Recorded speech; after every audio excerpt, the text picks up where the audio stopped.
नमस्कार दोस्तों। आज हम आपका जो एग्रीकल्चर का टॉपिक चल रहा था प्रवर्धन प्रोपगेशन, उसके बारे में आगे अध्ययन करेंगे। कल हमने पढ़ा था कि बीज द्वारा जो पौधे तैयार होते हैं उनको किस प्रकार तैयार किया जाता है, उनमें कौन कौन सी विशेषताएं पाई जाती है। वानस्पतिक प्रवर्धन के द्वारा जो पौधे तैयार किए जाते हैं उन्हें किस किस या कौन कौन सी उसमें विशेषताएं पाई जाती है। तो इसके आगे हम पढ़ते हैं।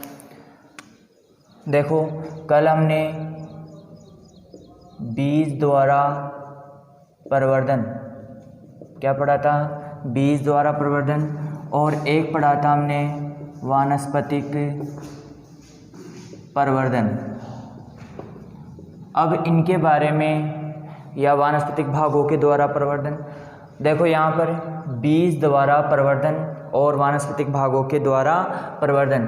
तो कल हमने क्या पढ़ी थी? इनकी विशेषताएं पढ़ी थी कि इसमें जो पौधे में विशेषताएं कौन कौन सी पाई जाती है कि ये वानस्पतिक भागों से तैयार होता है जबकि ये बीज के द्वारा तैयार होता है। इसमें वानस्पतिक भागों के द्वारा जो पौधा तैयार किया जाता है उसमें क्या होता है कि मात्र पादप के समान गुण पाए जाते हैं, जबकि इसमें मात्र पादप के समान गुण नहीं पाए जाते हैं। बट लेकिन यहाँ पर क्या हुआ था? यहाँ पर बहुगुणता की स्थिति में क्या हुआ था? यहाँ पर कि बहुगुणता की स्थिति में इसमें क्या हुआ था कि पौधा जो पाया जाएगा वो अपने पेत्र के समान पाया जाएगा। कल मैंने आपको 2 क्वेश्चंस दिए थे, उन क्वेश्चनों के बारे में आपने कमेंट नहीं किया अभी तक, तो आप ध्यान से पढ़ें और इसको कमेंट करके बताएं कि आपको आता है कि नहीं आता है। ठीक है, अब देखो आज हम इसकी हानियाँ पढ़ेंगे। देखो, जिसके लाभ होते हैं उसकी हानियाँ भी होती है। हानि होगी कि नहीं होगी? ठीक है, तो बीज द्वारा प्रवर्धन की हानियाँ कौन कौन सी हो सकती है और वानस्पतिक प्रवर्धन के द्वारा हानियाँ कौन कौन सी हो सकती है। इसमें पहली हानि हम देखें तो क्या कह सकते हैं कि इसकी जो कमियां हैं, कमी भी कह सकते हैं कि इसमें पादप या संतति पादप कह सकते हो। कौन सा पादप है? संतति पादप मात्र वृक्ष के समान गुणधर्म वाला नहीं होता है। देखो, संतति जो पादप होता है मात्र वृक्ष के समान गुणधर्मों वाला नहीं होता है, यानी कि मात्र वृक्ष के समान संतति पादप नहीं होता है। क्यों नहीं होता है? इसका कारण हमने कल पढ़ा था कि कल हमने एक चीज़ पढ़ी थी कि लैंगिक प्रवर्धन और अलैंगिक प्रवर्धन। कल हमने इसके बारे में चर्चा की थी कि इसकी आप परिभाषा बताओगे कि लैंगिक जनन किसे कहते हैं, अलैंगिक जनन किसे कहते हैं, सेक्सुअल रिप्रोडक्शन किसे कहते हैं और एसेक्सुअल रिप्रोडक्शन किसे कहते हैं। तो यहाँ पर जो सेक्सुअल रिप्रोडक्शन है इसमें क्या होता है कि पादप पर क्या पाए जाते हैं? पादप पर पुष्प होता है। पुष्प में नर और मादा जननांग होते हैं। क्या होते हैं? नर और मादा जननांग होते हैं। नर और मादा जननांग यदि बात करें तो नर जननांग होता है वो क्या होता है? आपका पुंकेसर होता है। कौन होता है? आपका पुंकेसर। और मादा जो जननांग होता है वो क्या होता है? जायांग होता है। क्या होता है? जायांग। या इसको और बोल सकते हैं स्त्री केसर बोल सकते हैं। क्या बोल सकते हैं? स्त्री केसर बोल सकते हैं। तो यहाँ पर हम बात कर रहे हैं कि कौन सा सेक्सुअल रिप्रोडक्शन। तो सेक्सुअल रिप्रोडक्शन में नर या मेल गैमेटोफाइट्स, फीमेल गैमेटोफाइट्स। ठीक है, तो यहाँ पर पुंकेसर होता है वो नर गैमेटोफाइट्स होता है और फीमेल जो होता है वो क्या होता है? जायांग होता है। या फीमेल गैमेटोफाइट्स होता है वो क्या होता है? जायांग होता है। तो यहाँ पर हम बात कर रहे हैं किसकी? सेक्सुअल रिप्रोडक्शन की। तो इसके अंदर सेक्सुअल रिप्रोडक्शन में जब पुंकेसर बनता है तो ये भी क्या होता है, एन गुणसूत्र होता है, और ये भी कैसी होती है, कोशिका जो होती है वो कैसी होती है, एन। तो इसके अंदर जब ये दोनों संयुक्त होते हैं तो 2n बनता है। इसलिए इसमें से आधा तो 1/2 तो भाग इसमें से गुण आते हैं और 1/2 भाग इसमें से गुण इसमें समाहित होकर क्या हो जाता है, ये द्विगुणित होते हैं, द्विगुणित बन जाती है कोशिका, और ये क्या बनता है, जायगोट बनता है। क्या बनता है, जायगोट बनता है। ठीक है। अब जायगोट बनकर क्या होता है, आगे भ्रूण का निर्माण करता है, और आगे क्या होता है, ये पूरे एक बीज के रूप में रूपांतरित हो जाता है और पूरा बीज बन जाता है। और बीज के द्वारा जो प्रवर्धन की क्रिया होती है वो क्या कहलाती है, आपकी लैंगिक जनन कहलाती है, सेक्सुअल रिप्रोडक्शन कहलाता है। क्या कहलाता है, सेक्सुअल प्रोपगेशन कहलाता है, या सेक्सुअल या कह सकते हैं सीड प्रोपगेशन कहलाता है। सीड प्रोपगेशन कहलाता है, ये वेजिटेटिव प्रोपगेशन कहलाता है, या वेजिटेटिव रिप्रोडक्शन कह सकते हैं इसको। ठीक है। तो इस प्रकार संतति पादप मात्र वृक्ष के समान गुणधर्म वाला नहीं होता है। क्यों नहीं होता है, ये चीज़ आपको समझ में आ गई होगी, क्योंकि जो बीज द्वारा प्रवर्धन होता है वो कौन सा होता है, लैंगिक सेक्सुअल रिप्रोडक्शन होता है। और सेक्सुअल रिप्रोडक्शन के साथ ही यहाँ पर क्या होता है कि पादप पर क्या पाया जाता है, पुष्प पाया जाता है, और पुष्प में नर और मादा जनांग पाए जाते हैं, जनांग होते हैं। और इन जनांगों में क्या होता है, जो नर जनांग होता है उसमें पुंकेसर बनता है, और जो मादा जनांग होता है उसमें क्या होता है, आपका स्त्रीकेसर या जायांग होता है। ठीक है। तो यहाँ तक आपको समझ में आ गया होगा। और फिर इसमें क्या होते हैं, एन गुणसूत्र इसमें होते हैं, और दोनों मिलकर क्या होते हैं, 2n बनाते हैं। यहाँ पर द्विगुणित गुणसूत्रों का निर्माण करते हैं, द्विगुणित जायगोट का निर्माण करते हैं। और द्विगुणित जायगोट होता है वो किस में चेंज हो जाता है, आपका भ्रूण में चेंज हो जाता है। और भ्रूण क्या होता है, भ्रूण आगे चलकर किसका निर्माण करता है, बीज, और बीज आगे चलकर क्या करता है, एक नए पौधे को जन्म देता है। तो यहाँ पर समान गुणसूत्र यानी कि मात्र वृक्ष के समान गुणधर्म वाले पौधा होगा क्या, नहीं होगा, क्योंकि ना ही तो नर के समान होगा ना ही मादा के, दोनों का मिक्स रूप होगा, दोनों का क्या रहेगा, मिक्स रूप रहेगा। तो इसके कारण ये मात्र पादप के समान नहीं होता है। जबकि वानस्पतिक प्रवर्धन में क्या होता है कि ये दोनों ही मात्र वृक्ष के समान होता है। क्या होता है, मात्र वृक्ष के समान गुणधर्म वाला होता है। कौन रे, कौन, संतति पादप या संतति पौधा। आया कि नहीं आया समझ में? क्यों? क्योंकि यहाँ पर क्या होता है, देखो इसका भी कारण हम लॉजिक के साथ पढ़ेंगे, एक बेसिक क्लियर करते हुए पढ़ेंगे। ऐसा नहीं कि हम ऐसे ही पढ़ रहे हैं, कुछ समझ में नहीं आ रहा है। ठीक है। तो जो यहाँ पर आपको ये चीज़ समझ में आए कि नहीं आई हो तो कमेंट करो कि हाँ यस सर हमें समझ में आई है, और नहीं आई तो कमेंट करो कि हाँ सर हमें समझ में नहीं आई, दोबारा समझाया जाए इसको। ठीक है। तो यहाँ पर ये चीज़ समझ में आ गई। इसके बाद में हम बात करते हैं वानस्पतिक प्रवर्धन, और मात्र वृक्ष के समान गुणधर्म वाला नहीं होता है, गुणधर्म वाला नहीं होता है। कौन, संतति पादप। संतति पादप मात्र वृक्ष के समान गुणधर्म वाला नहीं होता है। क्यों नहीं होता है, इसका कारण जानते हैं। आइए मैं आपको लेकर चलता हूँ इसके कारणों में।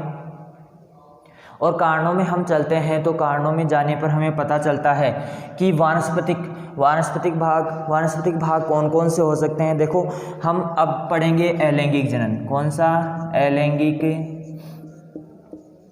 जनन।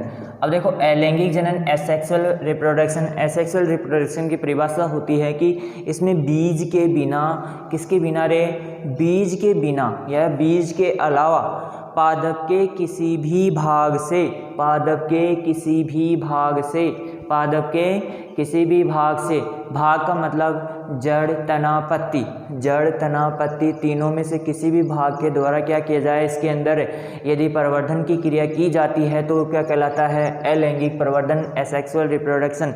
या फिर हम कह सकते हैं कि पादप के किसी भी कायिक भाग, पादप के किसी भी कायिक भाग के द्वारा, किसी भी कायिक भाग के द्वारा यदि इसमें क्या किया जा रहा है, प्रवर्धन की क्रिया की जा रही है तो वो क्या कहलाता है, वानस्पतिक प्रवर्धन कहलाता है।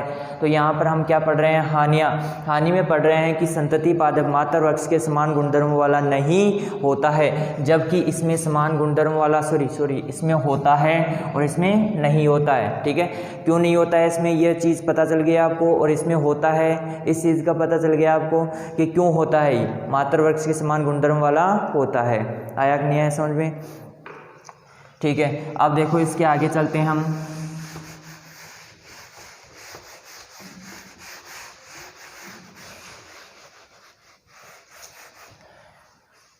लैंगिक अलैंगिक जनन की परिभाषा पता चली या नहीं चली? अब देखो इसके अंदर आते हैं। तो वानस्पतिक भाग, जैसे मान लो पत्ती है, तो पत्ती के द्वारा हम क्या करते हैं, इसके अंदर पत्ती के द्वारा नया पादप जैसे पत्थर चट्टा। अब पत्थर चट्टा है, पत्थर चट्टा को बोलते हैं ब्रायोफिलम। क्या बोलते हैं? ब्रायोफिलम। अब ब्रायोफिलम का जो पादप होता है वो क्या होता है कि इसकी पत्ती मांसल होती है। कैसी होती है? मांसल होती है, और मांसल होती है तथा साथ ही साथ इसकी जो पत्ती की संरचना देखें हम, बनाए यहाँ पर पत्ती की संरचना लगभग इस प्रकार की इसकी पत्ती की संरचना होती है।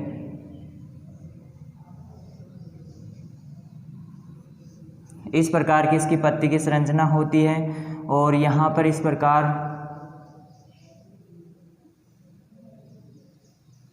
सिराएं निकली होती है इसकी।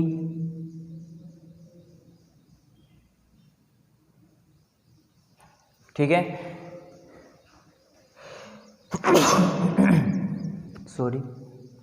देखो यहाँ पर क्या होता है, इसकी इस प्रकार की पत्तियाँ होती है।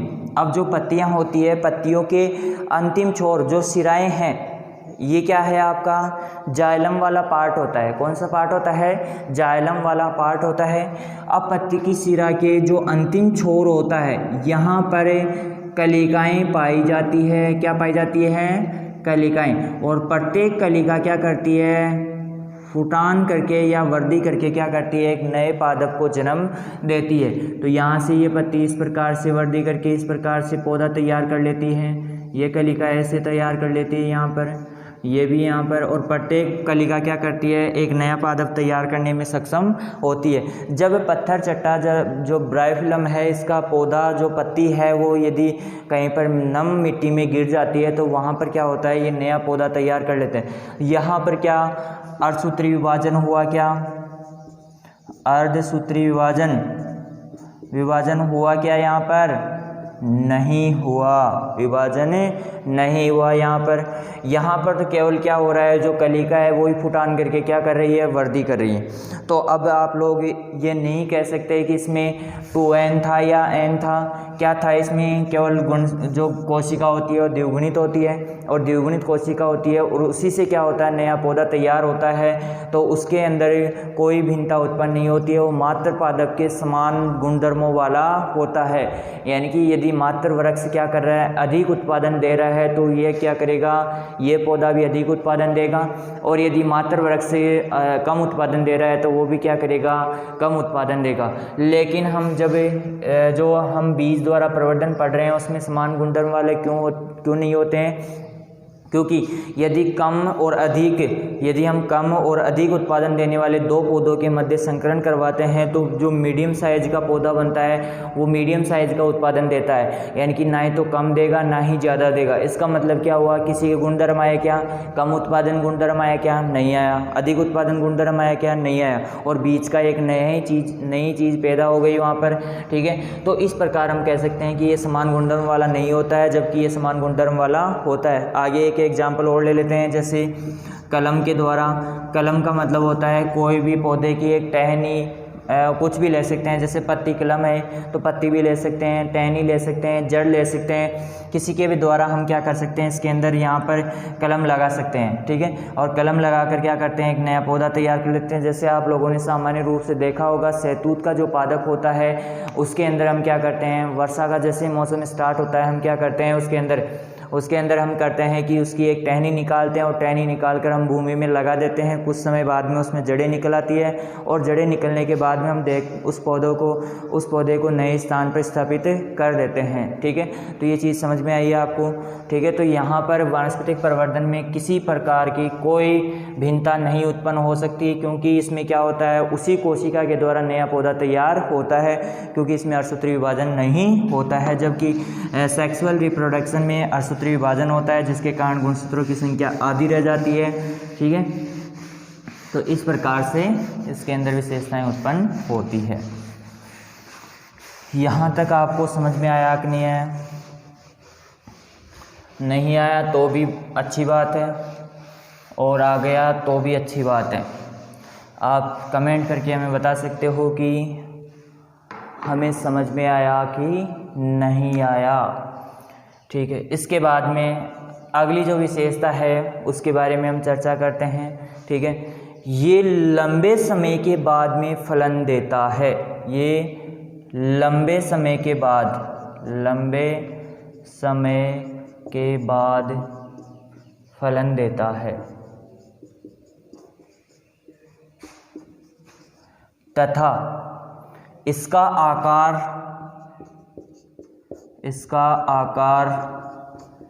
अनियमित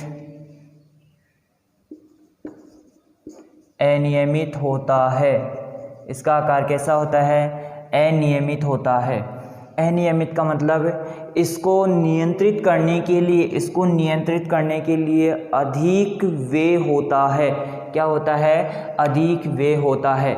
यहाँ पर हम बात करें, जबकि इस पादप का आकार छोटा होता है, इस पादप का आकार छोटा होता है तो खर्चा कम होता है, जबकि इसमें खर्चा ज़्यादा होता है। तो इसकी हानियाँ हो गई।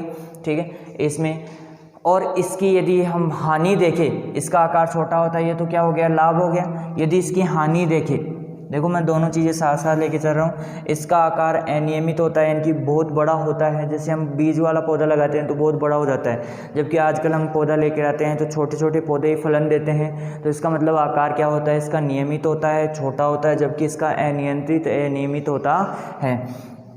यहाँ पर इसकी हानि देखें तो ये जो पौधे होते हैं, ये जो पादप होते हैं, ये पादप जैविक व अजैविक शक्तियों के प्रति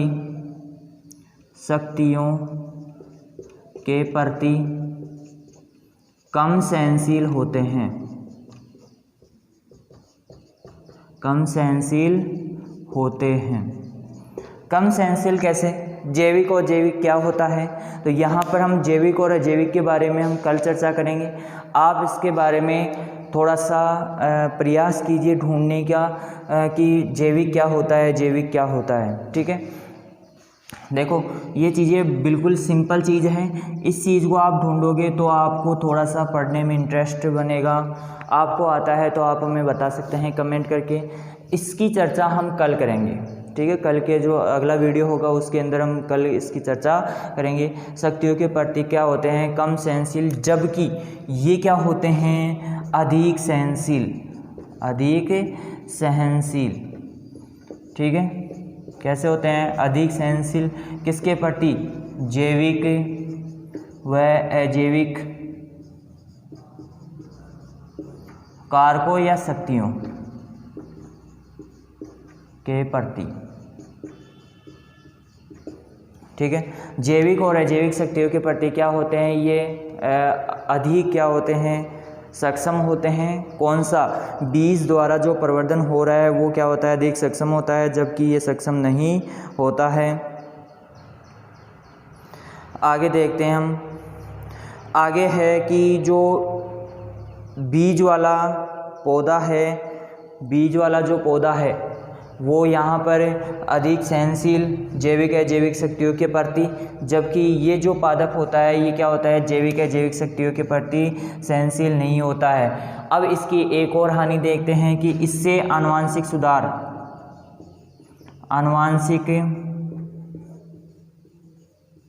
सुधार नहीं किया जा सकता, नहीं किया जा सकता। ये चीज़ समझ में आ रही है आपको कि जो आनुवंशिक सुधार है वो केवल किसके द्वारा किया जा सकता है, बीज द्वारा जो प्रवर्धन होता है उसी में नई नई किस्में विकसित की जा सकती है। बीज द्वारा जो प्रवर्धन होता है उसी में नई किस्में विकसित करके क्या कर सकते हैं, हम आनुवंशिक सुधार कर सकते हैं, नई किस्में विकसित कर सकते हैं।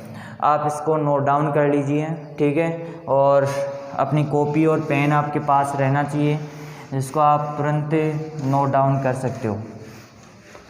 देखो, आपको पढ़ने का एक तरीका तो होता है कि आप पहले तो एक बार इस वीडियो को देखो, कि लगातार ध्यान से देखो, फिर दोबारा स्टार्ट करो इसको, और दोबारा स्टार्ट करके फिर नोट्स बनाना शुरू करो। तो आपके जो बीज द्वारा और वानस्पतिक प्रवर्धन के द्वारा जो हानियाँ थी वो कंप्लीट हो गई है। आपके सामने एक नया क्वेश्चन आया है कि जैविक शक्तियाँ किसे कहते हैं और अजैविक शक्तियाँ किसे कहते हैं। तो इसकी जानकारी आप हमें कमेंट करके बताओगे, ताकि आपके पास एक क्वेश्चन रह जाएगा, तो आप क्वेश्चन को अच्छे से सोल्व करने की कोशिश करोगे, तो आपका इंटरेस्ट बढ़ेगा थोड़ा सा। और जैसे ऑफलाइन क्लास होती है तो उसमें तो क्या होता है, तुरंत क्वेश्चन पूछ लिया जाता है, तुरंत पूछ लिया जाता है कि समझ में आया कि नहीं आया। यहाँ पर ऐसा नहीं कर सकते, आप कमेंट करके हमें बता सकते हो कि हाँ सर समझ में आया कि नहीं आया, ठीक है। अब देखो, यदि आप रेगुलर क्लास लोगे तो क्या होगा, इसके अंदर लगातार क्लास लेने पर आपको समझ में आएगा। ऐसे नहीं कि आज क्लास ले रहे हो 10 दिन बाद में क्लास ले रहे हो, ठीक है, तो ऐसा नहीं करना है आपको, ठीक है। अब हम पढ़ते हैं इसके अंदर जो आपकी प्रवर्धन की विधियां हैं वो कौन कौन सी होती है। एक तो होती है बीज के द्वारा, बीज के द्वारा, इस विधि को हम लैंगिक विधि भी कह सकते हैं, लैंगिक विधि। कौन सी विधि कह सकते हैं, लैंगिक विधि कह सकते हैं। कौन सी विधि कह सकते हैं, लैंगिक। कौन सी विधि कह सकते हैं, लैंगिक विधि कह सकते हैं इसको। और एक होती है वानस्पतिक प्रवर्धन, या इसको अलैंगिक विधि। कौन सी विधि, अलैंगिक विधि भी कह सकते हैं। तो यहाँ पर आपके पास में बीज के द्वारा और वानस्पतिक भागों के द्वारा प्रवर्धन की जो क्रिया है, बीज के द्वारा प्रवर्धन और वानस्पतिक भागों के द्वारा प्रवर्धन, ये दोनों विधियों की चर्चा हम करेंगे। तो बीज द्वारा जो प्रवर्धन होता है उसे बीजू पौधा कहते हैं। बीज को हम सिंपल सी पिछले वीडियो में बीजू पादप होता है। बीज को हम क्या करते हैं, खेत में लगा देते हैं, और क्या होता है, वो अंकुरित हो जाता है। अंकुरित होने के बाद में नया पौधा बन जाता है, ठीक है। अब देखो यहाँ पर वानस्पतिक प्रवर्धन, कौन सा प्रवर्धन, वानस्पतिक प्रवर्धन। वानस्पतिक प्रवर्धन होता है वो आपका होता है 3 प्रकार से। कौन सा, सबसे पहले कलम। कौन सा, कलम के द्वारा, ठीक है। कलम होता है, कलम क्या होता है, कलम भी 3 प्रकार की होती है। कलम कितने प्रकार की होती है, 3 प्रकार की। आज हम कलम के बारे में पढ़ेंगे, 3 प्रकार की। कौन कौन सी, जड़ कलम, तना कलम और पत्ती कलम। देखो, पत्ती कलम के बारे में तो मैंने अभी बताया था आपको कि वानस्पतिक जो प्रवर्धन है लैंगिक है, उसके अंदर मैंने बताया था पत्ती कलम क्या होता है, जड़ कलम क्या होता है और तना कलम क्या होता है, ठीक है। अब देखो, इसके अंदर जो जड़ कलम होती है, जो जड़ कलम होती है, इसके अंदर क्या करते हैं कि जो इसको इंग्लिश में बोलते हैं रूट कटिंग। क्या बोलते हैं, रूट कटिंग। इसको स्टेम कटिंग, इसको बोलते हैं leaves cutting,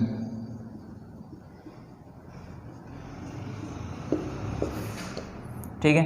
root cutting, stem cutting और लीव्स कटिंग। यहाँ पर इसको बोल सकते हैं हम कटिंग,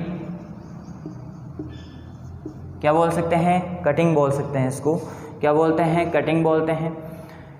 यहाँ पर हम बात करते हैं जड़ कलम की, रूट कटिंग की। जड़ कलम होता है कि किसी भी पौधे के जड़ वाले भाग में जड़ के द्वारा परिपक्व जड़।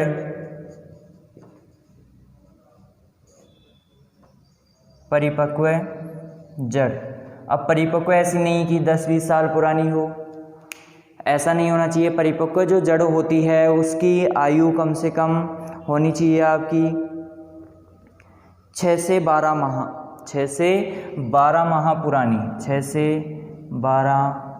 माह पुरानी, यानी कि 1 वर्ष पुरानी होनी चाहिए अधिकतम। ठीक है। अब जो जड़ कलम है इसकी लंबाई होनी चाहिए 10 से 15 सेंटीमीटर। कितनी होनी चाहिए लंबाई L पॉइंट लगा दिया है मैंने, लंबाई हो गई, लंबाई 10 से 15 सेंटीमीटर होनी चाहिए इसकी। और इसकी मोटाई 0.1 से 1.0 सेंटीमीटर मोटाई होनी चाहिए। मोटाई लगा दिया मैंने यहाँ पर। ठीक है। तो लंबाई कितनी रखनी है हमें, 10 से 15 सेंटीमीटर लंबाई रखनी है, और जो मोटाई है वो रखनी है 0.5 से 1 सेंटीमीटर मोटी होनी चाहिए। और जड़ की जो आयु होनी चाहिए वो कितनी, 6 से 12 माह के बीच की आयु होनी चाहिए। तो इसको हम क्या करते हैं, भूमि में लगा देते हैं। कहाँ पे लगा देते हैं, भूमि में लगा देते हैं। किस में लगाते हैं, भूमि में लगाते हैं। और भूमि में लगाने के बाद में क्या करते हैं, लगातार क्या करते हैं, इसके सब पास में जल की सिंचाई करते रहते हैं। जल की सिंचाई करते हैं तो क्या होता है, कुछ समय के बाद में क्या होता है, इसके अंदर जड़ें निकल आती है। और जड़ें निकलने के बाद में हम क्या करते हैं, एक नया पौधा बन जाता है। इसमें पहले जड़ का निर्माण पहले होता है, पत्ती का निर्माण पहले होता है, यानी कि पररोह का निर्माण पहले और जड़ का निर्माण बाद। जड़ का निर्माण कब होता है, बाद में होता है, और पररोह का निर्माण पहले होता है। तो यहाँ पर आपको ये चीज़ समझ में आई कि नहीं आई, जड़ कलम। और ये अमरूद में की जाती है। किस में की जाती है, अमरूद में। ठीक है। गवावा जो होता है आपका, उसके अंदर, अमरूद के अंदर ये क्रिया की जाती है, जड़ कलम की क्रिया की जाती है। इसके बाद में स्टेम कलम, तो इसको उतार लेना आप। ठीक है।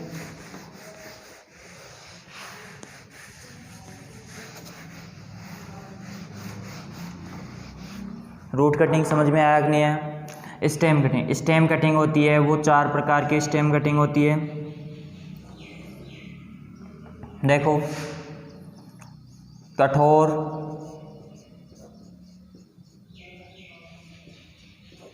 काष्ठीय कलम, कठोर काष्ठ कलम, ऐसे लिख लो डायरेक्ट। काष्ठीय क्या लिखते हो, कठोर काष्ठ कलम।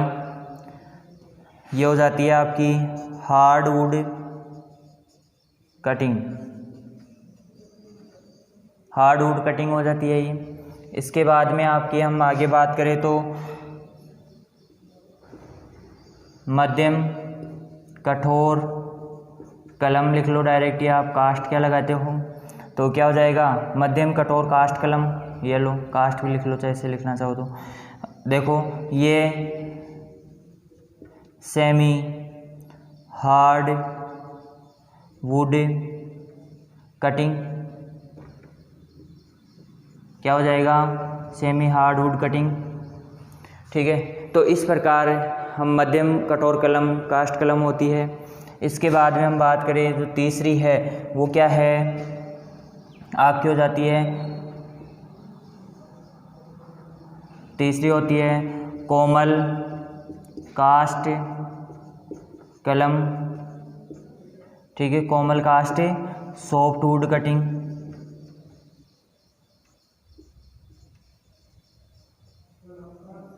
कौन सी हो जाती है, सॉफ्ट वुड कटिंग हो जाती है। और अगली जो है शाकीय कटिंग हो जाती है, शाकीय कलम। ठीक है।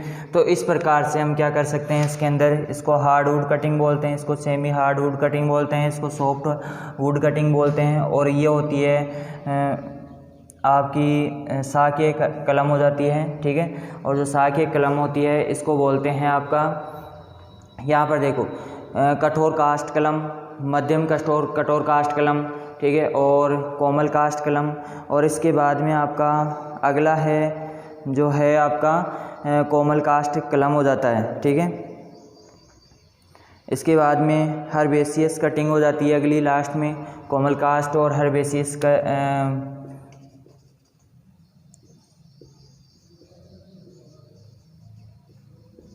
हर्बेसियस से कटिंग।